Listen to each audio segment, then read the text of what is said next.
Term elections are just 94 days away. And the next presidential election is now less than 1,000 days out. It is so crazy. Control of Congress is on the line, and Republicans are fighting to hold on to their Senate majority. And you know what? History is not exactly on their side. The president's party almost always loses ground in the first midterm, and Democrats are hoping that that trend holds once again this November. To take back the Senate, there is very, very little room for error. Look at this. Democrats need to hold on to every single seat that they currently have, and they need to flip 4 Republican-held seats. And that is because control of the Senate could determine how much power Democrats have to hold President Trump accountable. The Senate has the ability to block Trump's election-denying nominees, conduct oversight, issue subpoenas, demand testimony, block further conservative judges from the Supreme Court of the United States, and decide which legislation moves forward. And that is why every Senate race counts. Realistically, Democrats would need to win 4 of those Republican seats in the fall. North Carolina, Maine, Iowa, Alaska, Ohio, and Texas, 4 of those. And they'll likely need to win 4 of those 6 races while also holding on to competitive seats, including places like Michigan and New Hampshire and Georgia, too. So, in other words, Democrats don't just have to play offense, they got to play near perfect defense as well.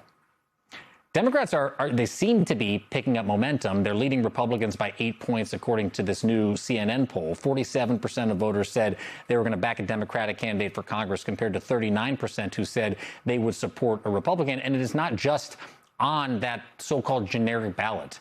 Democrats are also showing impressive strength in several key Senate races. Look at Texas.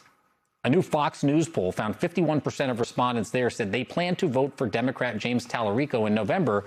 48% said Attorney General Ken Paxton, the Republican.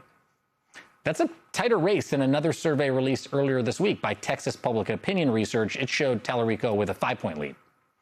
In Maine, a University of New Hampshire poll gives the Democrat, Troy Jackson, a 3-point advantage over the Republican incumbent, Susan Collins, but he's pretty close to the margin of error for likely voters there. Now, all eyes are on Michigan, where primary voters are going to head to the polls on Tuesday. Democratic voters are choosing between the progressive candidate, Abdul Al-Sayed, and the more moderate Congresswoman, Haley Stevens.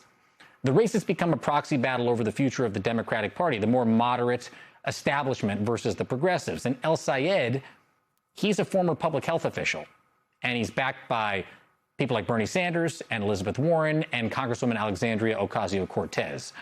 Congresswoman Stevens is backed by the Senate Minority Leader, Chuck Schumer, has the support of, much of the Democratic establishment. She's also been endorsed by Senator Gary Peters, whose seat she's seeking and who is leaving the Senate, and the Michigan governor, Gretchen Whitmer. By the way, Congresswoman Haley Stevens will be on MSNOW. She'll be on with Reverend Al on Politics Nation later today at 5 p.m. Eastern. According to a new Emerson College poll, El-Sayed leads Stevens by 15 points. 15 points ahead of next week's primary vote. Whoever wins there will face Republican Mike Rogers in November. And Mike Rogers also has President Trump's endorsement. He came within 20,000 votes of winning a Senate seat 2 years ago. Trump's carried Michigan twice, and that underscores just how competitive the state remains. And while Republicans haven't, I should say, won a U.S. Senate race there in more than 3 decades, anything can happen. And that's why I'm going Tuesday. And that is why joining us now is Josh Cowan, professor of education policy at Michigan State University and author of The Forum with Josh Cowan on Substack. And Puck News reporter Abby Livingston is here as well. Abby, it's good to see you in studio. And Josh, thank you for joining us remotely. I appreciate both of you being here. Josh, I want to start with you. And let's start with some of the numbers that we've been talking about and what the president has said. He told supporters at a rally at the General Motors plant, quote, "Michigan is thriving." I mentioned this earlier in the show. The exact quote is, "America is winning like never before." Do you get the sense, Josh, that Michiganders believe that? Well, first of all, thanks for having me. Nice to meet you, Abby. Listen, in some ways, I think the economy feels like it's going okay for us here.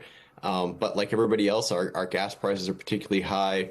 Everybody is dealing with costs. We have this this very complicated bridge issue that the president has made a little more difficult in our sort of trade with Canada. Those are the kinds of things people are talking about when it comes to the economy, and it's on everybody's mind. There are polls, Abby, several of them, that have the president's approval rating in, I think, the low 30s. 60% people oppose the war in Iran, according to Quinnipiac. Democrats are favored on the generic ballot, as I said. What is the sense that you get? Does it look like a blue wave is coming? Well, it's an interesting question. So this is the sort of polling that George W. Bush was putting up in 2006 when there was a very big Democratic wave. Mm-hmm. And there seems to be a great sense of momentum in the individual polling. Trump is going to probably be an anchor on a lot of Democrats. But Republicans have an incredible amount of money in outside groups. Oh, yeah, we've been talking about that all morning. Yeah, and Democrats' individual campaigns are doing great. But I think over the summer, with the Senate race, Senate map specifically, it appeared everything was breaking Democrats' way, that they were getting the nominees that they wanted in certain contests. But between Maine and Michigan, Democrats have been infighting at such a level I've never seen in my career. And I think it's a very serious question whether the party can come back together in the fall, especially in these two races. Say more about that. So I think that the Graham-Plattner situation in Maine has left a mark. I talked to one Democratic consultant. I think there's a consensus around Troy Jackson, but it just left a mark. But the positive for Democrats there is that they can now focus on Susan Collins. This Michigan race is completely different. The nominee, whomever that may be, will have to pull a coalition together, and it will be around an issue that is the most divisive in the party and in Michigan, which is the Israel-Gaza conflict. And so it will take incredible political skills to pull this party together in Michigan in particular. And, you know, I'll see it for myself when I go, on Tuesday, and a reminder for everybody to watch at 6 p.m. because we're going to have a special hour. In Michigan, Josh, well, several states are going to vote before the primaries on Tuesday, but all eyes are watching you all. And some people, I think, as Abby is saying, is this is a reflection of the race between the Democratic Party right now. You have the establishment versus the progressives, and Abdul El-Sayed, who seems to have this big lead in the polls, and certainly among young people, at least the ones that we talked to this morning on the show. Do you believe on the ground that it suggests that Democratic voters are demanding a more progressive message nationwide, or is that just unique to what you are seeing, at least in the Senate in Michigan? No, it's a good point. And I think it's obvious that there's this kind of progressive debate going on across the country right now. I think it is particularly strong and in some cases vicious in Michigan. I was at the convention this spring where Haley Stevens was booed, and others were booed, sort of more of the party leadership types that you're describing. What's interesting is that like this kind of inter-party conversation about kind of progressives and party building. Abdul El-Sayed is holding a rally tomorrow with some celebrities in town called a Battle for the Soul of the Party. That is a conversation that's absolutely going on. It's not really the same conversation about the economy, about affordability, and so on and so forth that I think is going on at other parts of the state. So it will be interesting to see how that transitions if he's the nominee. Josh Cowan, Abby Livingston, do me a favor, stay where you are. I'm going to pick up this conversation on the other side of a very quick break. We're talking about the midterms and the big primary in Michigan that's coming up on Tuesday. Back with me is Josh Cowan, professor of education policy at Michigan State University and author of the Substack, The Forum with Josh Cowan, and Puck News reporter Abby Livingston is here with me in New York. I want to talk about data centers because we have talked a lot about data centers on this show, and it seems to have become such a salient political issue for so many people because these things are popping up literally in people's backyards. And Politico has a new reporting. I think it's like 41% of Americans at this point have turned on the idea of data centers and are opposed to them. Higher electricity bills, shrinking water supplies. Abdul El-Sayed has been talking about this in Michigan. I think we have some sound of him talking about it. Let's play it. We are going to watch dirty data centers get approved because they're able to truck local politicians using exactly the same way that corporations get their way in our politics all the time. Political contributions, lobbying, and an army of lawyers.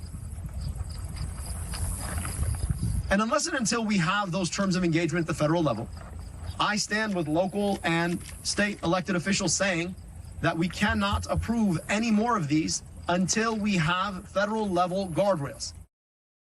they're sort of turning it into like a pocketbook issue where Democrats have historically been behind the idea of investment in AI, if I'm reading this right. Is that how you see it too?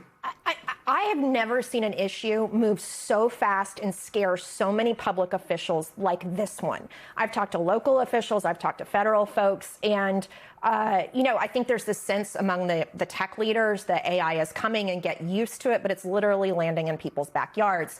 And we've seen people lose re-election over it.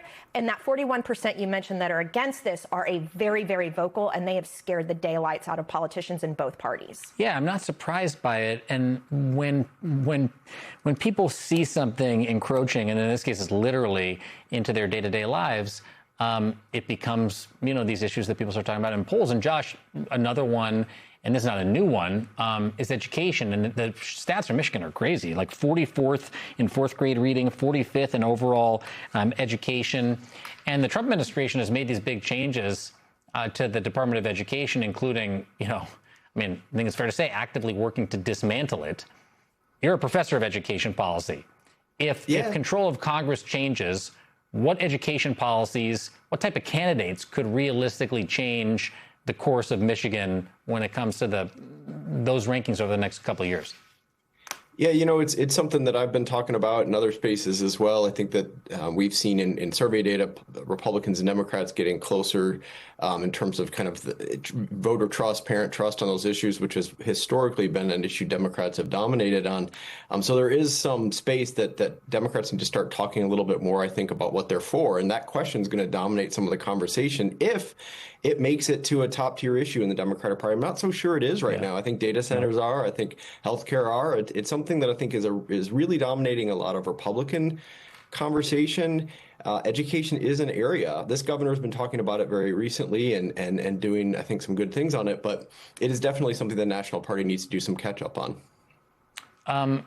It's hard to avoid not just AIPAC, but the conversation around the Arab American community. I was talking about it with Congresswoman Omar earlier in the broadcast. The population of Michigan has grown by 87% of Arab Americans since 2000. It's one of the fastest growing Arab populations in the entire United States. It's also home to one of the largest Muslim populations in the U.S. And you see Gaza and Israel becoming an issue that a lot of people are talking about in this race. They're also talking about AIPAC in the larger context of the influence of outside money in this race. And Stevens has just gotten exponentially more outside help than Abdul El-Sayed. How do you see the Democrats handling this conversation? I guess both of them, both the Israel-Gaza conversation in Michigan and the overlap with the outside influence of groups like AIPAC. I think it's moving faster than the Democratic establishment knows how to handle it. And so I think a big postmortem of this election, which we don't know the answer to, will be how much did AIPAC help Haley Stevens or did it end up hurting her?